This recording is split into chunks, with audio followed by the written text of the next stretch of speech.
Gustav was a tropical storm, now upgraded to a hurricane as of noon. Latest coordinates about 320 miles east-southeast of Guadalupe, and it is heading off to the west, 13 miles per hour. Reconnaissance aircraft has investigated the hurricane today, and it is likely to strengthen over the next 24 to 48 hours, and the islands to the north certainly in danger once the hurricane makes a little bit more of a turn to the northwest.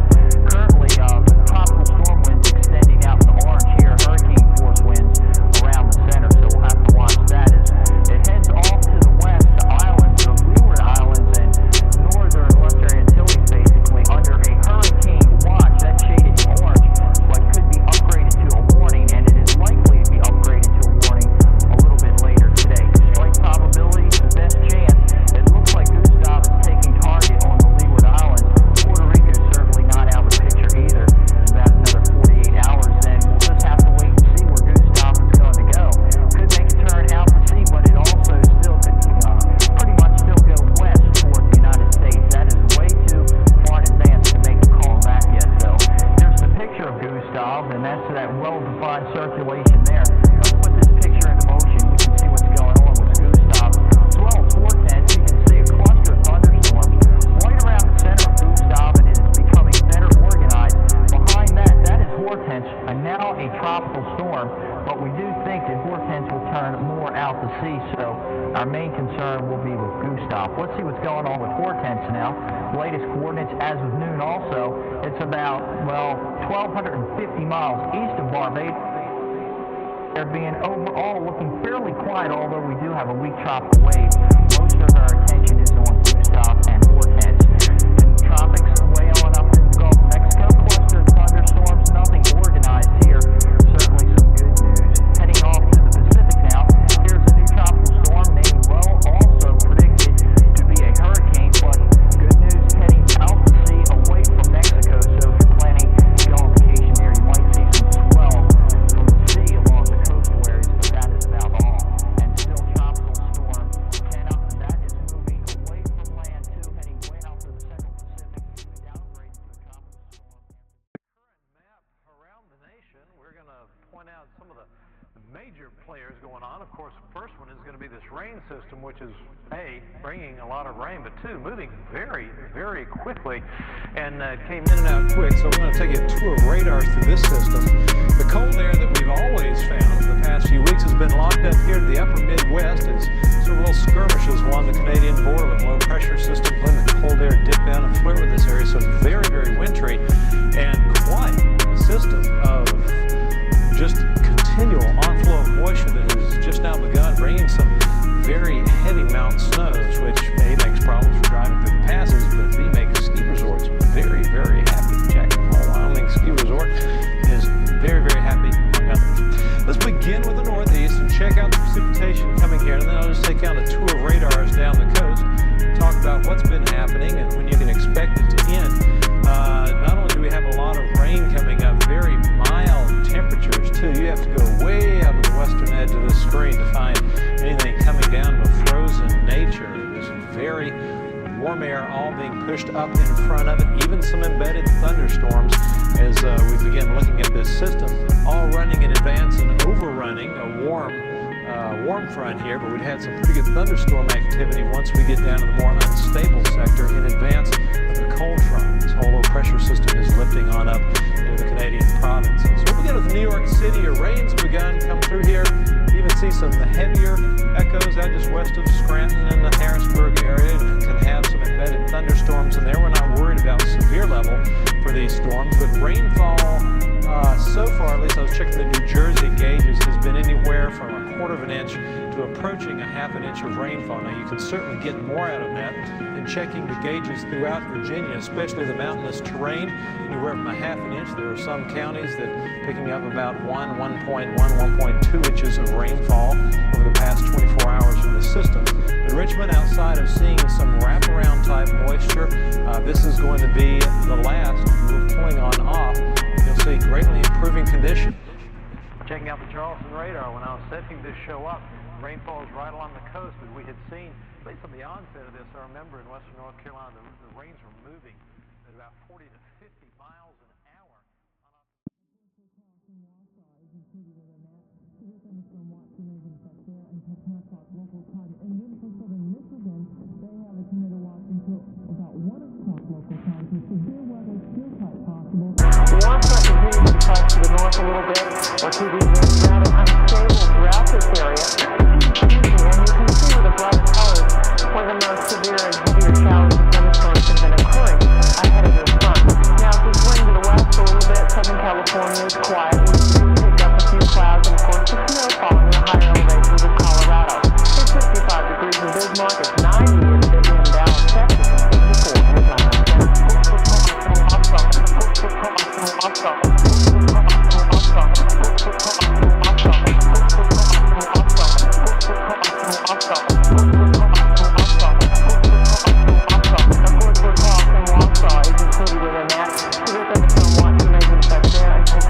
Local time. And then for southern Michigan, they have a tornado watch until about 1 o'clock local time. So severe weather is still quite possible. Of course, we're talking Wausau is included within that. Severe thunderstorm watch remains in effect there until 10 o'clock local time. And then for southern Michigan, they have a tornado watch until about 1 o'clock local time. So severe weather is still quite possible. Now, if we swing to the west a little bit, Southern California is quiet. We do pick up a few clouds and, of course, the snow falling in the higher elevations of Colorado. It's 55 degrees in Bismarck. It's 90 in Dallas, Texas, and 74 in Atlanta. And warm front continues to press to the north a little bit. We're keeping things rather unstable throughout this area. Excuse me, and you can see with the brighter colors where the most severe and heavier showers and thunderstorms have been occurring ahead of this front. Warm front continues to press to the north a little bit. We're keeping things rather unstable throughout this area. Excuse me, and you can see with the brighter colors where the most severe and heavier showers and thunderstorms have been occurring ahead of this front. Of course, we're talking Wausau is included within that. Severe thunderstorm watch remains in effect there until 10 o'clock local time. And then for southern Michigan, they have a tornado watch until about 1 o'clock local time. So severe weather is still quite possible. Warm front continues to press to the north a little bit. We're keeping things rather unstable throughout this area.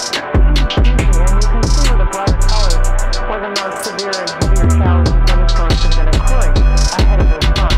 Now, if we swing to the west a little bit, Southern California is quiet. We do pick up a few clouds and, of course, the snow falling in the higher elevations of Colorado. It's 55 degrees in Bismarck. It's 90 in Dallas, Texas, and 74 in Atlanta.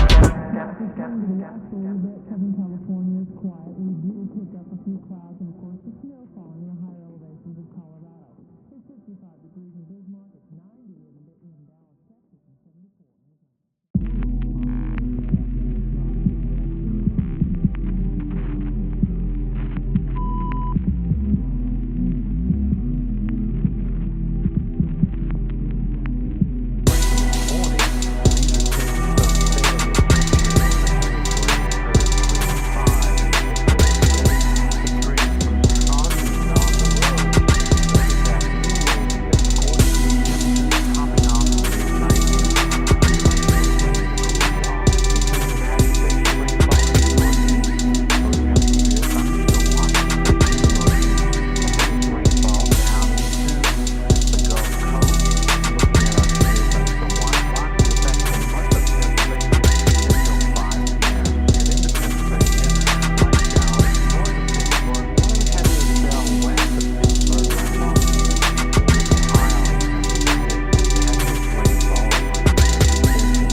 Weather Channel over at the Forecast Center, and we're watching another major storm off the East Coast.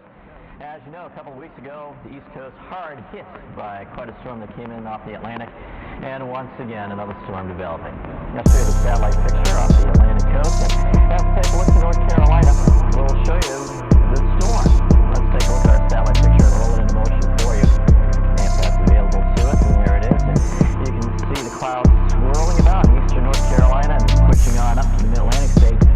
And that's our storm. And look at all that moisture moving up towards southern New England. It looks like the northeast is in for another good blow and some more significant rain moving on in.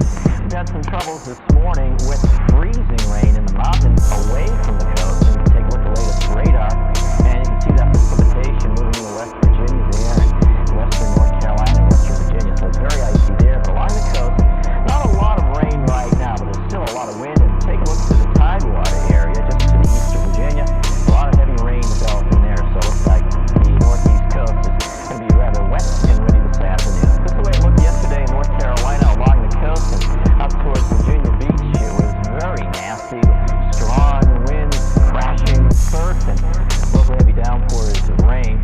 Seas today along the coast will be running at 12 to 18 feet. So the sand dunes that got pummeled from the last storm are not there to protect the coast from this storm, so looks like we'll have some more troubles, and coastal interests will want to keep up to date on this developing storm system. Let's take a look at our coastal advisories for you. Right along the coast, we have some flood warnings from the Jersey Shore all the way down to the Outer Banks of North Carolina. Coastal flood watches up to the south coast of New England. And we also have gale warnings and storm warnings along the coast as the winds will be increasing to near 50 miles an hour. So it looks like the east is in for another rough Sunday afternoon. Stay tuned to the Weather Channel for further updates on the storm. Now here's Cheryl with an update on